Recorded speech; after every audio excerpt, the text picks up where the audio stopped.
Sebagai mahasiswa, ada banyak sekali permasalahan yang mengganggu kesehatan mental dan mempengaruhi kehidupan sehari-hari mahasiswa secara umum. Mulai dari tekanan akademis, ekspektasi studi, keadaan ekonomi, stres sosial, insecure, kecemasan akan masa depan, hingga isolasi. Di Indonesia, kesadaran akan kesehatan mental masih sering diabaikan.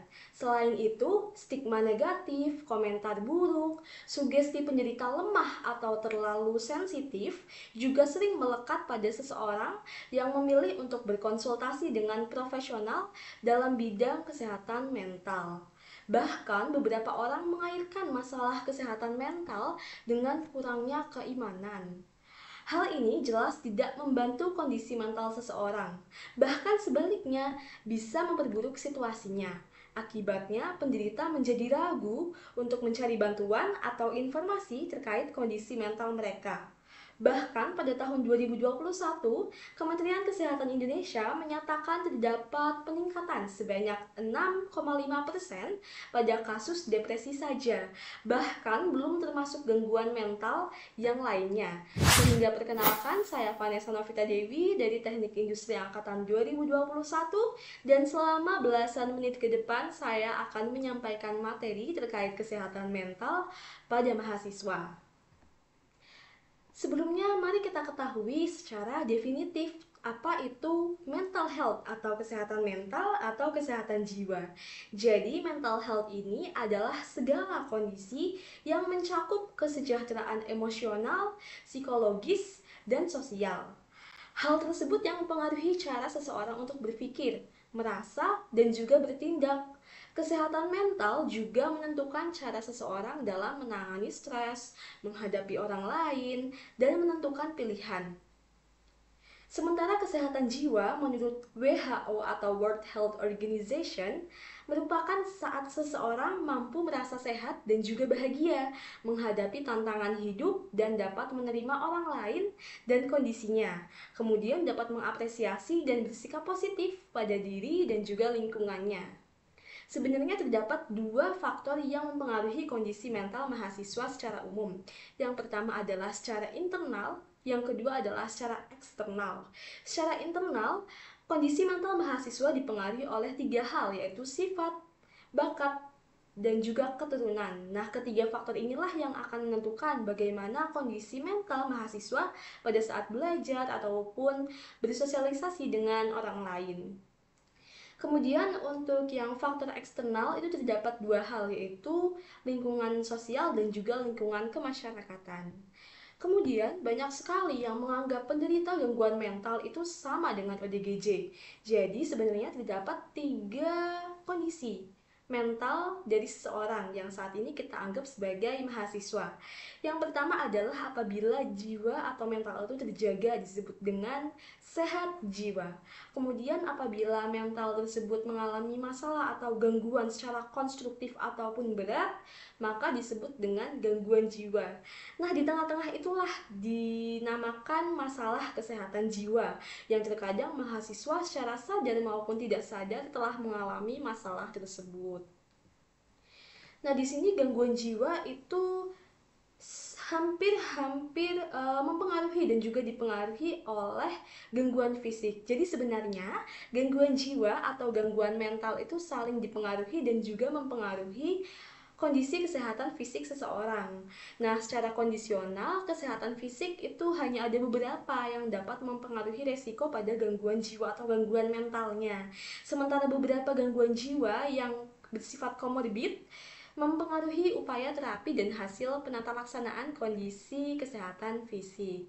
Nah, selanjutnya Vanessa akan menjelaskan berbagai contoh masalah mental yang umum terjadi pada mahasiswa. Salah satunya adalah burnout.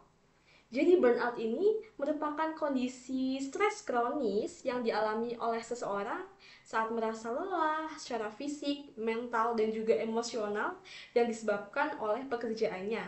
Dalam hal ini mungkin mahasiswa yang mengejar deadline-nya, atau mengejar tugasnya, atau wisudanya, dan lain sebagainya yang disebabkan oleh pekerjaan. Dan banyak sekali penyebab burnout ini. Salah satunya adalah ekspektasi pekerjaan yang tidak jelas, berat, atau terlalu menuntut. Kemudian nomor dua adalah kepribadian perfeksionis, di mana membuat seseorang selalu merasa tidak pernah cukup baik dan selalu menjadi berusaha berlebihan pada usahanya. Kemudian yang ketiga adalah kurangnya apresiasi untuk pekerjaan yang baik. Keempat, merasa tidak bisa mengontrol pekerjaan. Kelima, bekerja di lingkungan yang kacau atau bertekanan tinggi. Dan yang keenam adalah bekerja terlalu banyak atau terlalu lama tanpa cukup waktu untuk bersosialisasi dan bersantai dengan teman. Nah, ada beberapa solusi untuk menjauhi diri dari burnout. Salah satunya adalah membuka diri. Cobalah untuk tidak memikirkan apa yang membuat merasa lelah dan jadikan waktu yang dihabiskan bersama teman-teman menjadi lebih positif dan menyenangkan. Solusi yang kedua adalah bersosialisasi. Dengan mengembangkan persahabatan teman-teman satu kantor, satu kelas, satu organisasi, ataupun satu fakultas, dapat membuat pekerjaan lebih menyenangkan dan juga menghindarkan diri dari burnout. Yang ketiga adalah mengapresiasi pekerjaan diri sendiri dan teman-teman. Yang keempat adalah solusi terkait batasi kontak dengan orang yang memberikan pengaruh negatif. Jika memang harus bekerja dengan orang yang negatif, maka cobalah membatasi jumlah waktu yang dihabiskan bersama dengan orang-orang tersebut. Kemudian solusi yang terakhir adalah mengetahui batasan kemauan dan juga kemampuan diri sendiri dan tidak memaksakan atas ekspektasi pekerjaan yang ditaruh cukup tinggi. Masalah yang kedua adalah depresi. Jadi, menurut American Psychological Association, masalah mahasiswa seperti depresi karena kuliah itu meningkat sebanyak 10% selama 10 tahun terakhir. Depresi yang dibiarkan dan tidak diobati ini bisa berujung pada risiko bunuh diri atau suicide. Berdasarkan data Box hingga 18 Oktober 2023, jumlah kasus bunuh diri di Indonesia telah mencapai 971 kasus, yang mana telah melampaui kasus bunuh diri di sepanjang tahun 2022, yaitu hanya sebanyak 900 kasus. Dan dari berdasarkan penelitian yang sudah saya gali informasinya, itu terdapat 21,8% mahasiswa mengalami depresi, di mana 21,8% itu dialami oleh laki-laki dan sekitar 23% lebih dialami oleh perempuan. Dan ada beberapa penyebab yang dapat menyebabkan depresi. Ada 3 hal yang menjadi data besar ataupun garis besar dari penyebab depresi ini. Salah satunya adalah biologi, yaitu sulit beradaptasi dengan kondisi fisiknya yang baru. Contohnya adalah mahasiswa yang salah informasi, menyebabkan salah persepsi, kemudian menyebabkan depresi, dan lain sebagainya. Poin yang kedua adalah dari lingkungan keluarga. Jadi mungkin mahasiswa itu berjuang untuk membebaskan diri dari dominasi keluarga, ataupun sikap menantang dari otoritas orang tuanya, ataupun beberapa hal lainnya dari faktor keluarga. Yang ketiga adalah dari faktor lingkungan, di mana lingkungan yang tidak baik, tidak jelas, dan pergaulan yang salah itu tentunya dapat memberikan depresi bagi mahasiswa. Kemudian masalah yang ketiga adalah terkait self-harm atau menyakiti diri sendiri.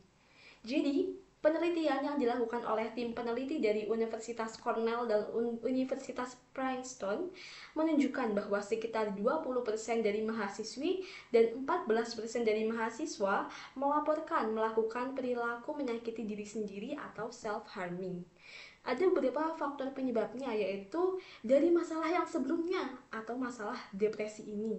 Kemudian ada faktor penyebab lain berupa tingkat stres dan tekanan yang luar biasa, kemudian gangguan kecemasan yang tidak diobati, dan gangguan bipolar atau penyalahgunaan zat juga bisa memberikan self-harm atau menyebabkan self-harm bagi mahasiswa. Ada banyak sekali kasus bunuh diri mahasiswa di Semarang yang saya kumpulkan sepanjang 2023. Berikut merupakan beberapa cara self-care untuk mencegah self-harm. Salah satunya adalah mencari distraksi, kemudian penderita bisa bermain bubble wrap, mempelajari regulasi emosi, research DBT dan CBT, dan lain sebagainya. Kemudian masalah selanjutnya adalah gangguan kecemasan atau sering kita sebut dengan anxiety disorder. Jadi anxiety disorder ini merupakan kondisi psikologis yang dicirikan oleh perasaan ketegangan, kecemasan, atau khawatir yang berlebihan dan konstan. Ini dapat berdampak pada berbagai aspek kehidupan seseorang, dari kesejahteraan fisik hingga kualitas hidup secara keseluruhan. Beberapa ciri dari anxiety disorder ini contohnya adalah menghadapi stres yang berlebihan, kemudian adanya serangan panik, dan juga tidak mau bersosialisasi dengan benar-benar kepada teman-teman ataupun orang lain dan lain sebagainya. Dan di sini itu beberapa subkategori anxiety disorder itu seperti yang pertama adalah GAD atau Generalized Anxiety Disorder.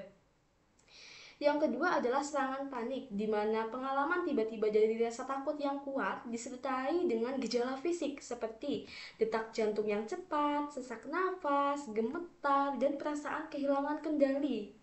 Kemudian yang ketiga adalah gangguan kecemasan sosial, di mana penderita akan cemas dan juga takut terhadap situasi sosial ataupun penilaian orang lain yang bahkan penderitanya belum ketahui gitu. Yang keempat adalah spesifik fobia atau fobia terhadap hal-hal yang spesifik. Dan yang kelima adalah agorafobia. Untuk selanjutnya itu ada beberapa mahasiswa yang mengalami gangguan makan juga. Beberapa di antaranya adalah anoreksia nervosa, bulimia nervosa, dan juga binge eating. Dan ketiga masalah tersebut juga menjadi masalah besar bagi mahasiswa. Masalah selanjutnya adalah Attention Deficit Hyperactivity Disorder atau ADHD, merupakan suatu gangguan yang terjadi di otak dan dapat mengganggu fungsi serta perkembangan otak, di mana kondisi ADHD ini dapat dipengaruhi oleh tuntutan dan tekanan selama perkuliahan, sehingga gejala ADHD pada remaja akan semakin sulit untuk dikendalikan. Jadi ADHD ini ada yang namanya ADHD inattentive, ada yang namanya ADHD hyperactive. Dan di antara keduanya itu terdapat juga ADHD combine yang mana mengkombinkan antara ADHD inattentive dan juga ADHD hyperactive. Nah, dari beberapa masalah tersebut terdapat beberapa upaya mengatasi masalah mental pada mahasiswa. Yang pertama adalah recognize atau mengenali gangguan jiwa. Jadi mahasiswa itu harus tahu informasi ataupun kondisi yang dideritanya sehingga mampu mengatasi dirinya sendiri. Kemudian yang kedua adalah respon. Jadi apabila kita menemukan mahasiswa yang mengalami masalah mental ini, maka kita harus memberikan respon yang tepat terhadap mereka sehingga dapat membantu mereka dan juga mensupport satu sama lain. Yang ketiga adalah reler atau merujuk pada tenaga profesional yang tepat. Dalam hal ini contohnya perawat jiwa, caregiver, psikolog, psikiater, dan lain sebagainya. Yang keempat adalah support. Jadi kita harus memberikan dukungan, saling mendukung satu sama lain antara penderita dan juga teman-teman atau keluarganya. Yang kelima adalah promote. Jadi untuk mengatasi gangguan mental atau masalah kesehatan mental ini ada beberapa tenaga profesional yang mempromosikan kesehatan jiwa di masyarakat sehingga mengurangi stigma buruk mahasiswa ataupun stigma buruk dari lingkungan mahasiswa terhadap mahasiswa yang mengalami atau menderita gangguan mental ataupun masalah kesehatan mental. Untuk selanjutnya adalah upaya menghindari masalah mental pada mahasiswa. Salah satunya adalah terapi psikologis, kemudian adanya mengatur pola makan hingga baik, tidur yang cukup, meditasi, menghindari kebiasaan-kebiasaan buruk, kemudian olahraga bisa sambil healing ataupun jalan-jalan. Kemudian menjaga kesehatan fisik juga mempengaruhi masalah mental pada mahasiswa. Serta yang terakhir adalah memperkuat dukungan sosial kepada teman, kepada keluarga, dan lain sebagainya. Demikian tadi materi yang dapat saya sampaikan. Apabila terdapat kesalahan mohon dimaafkan. Semoga bermanfaat. Terima kasih.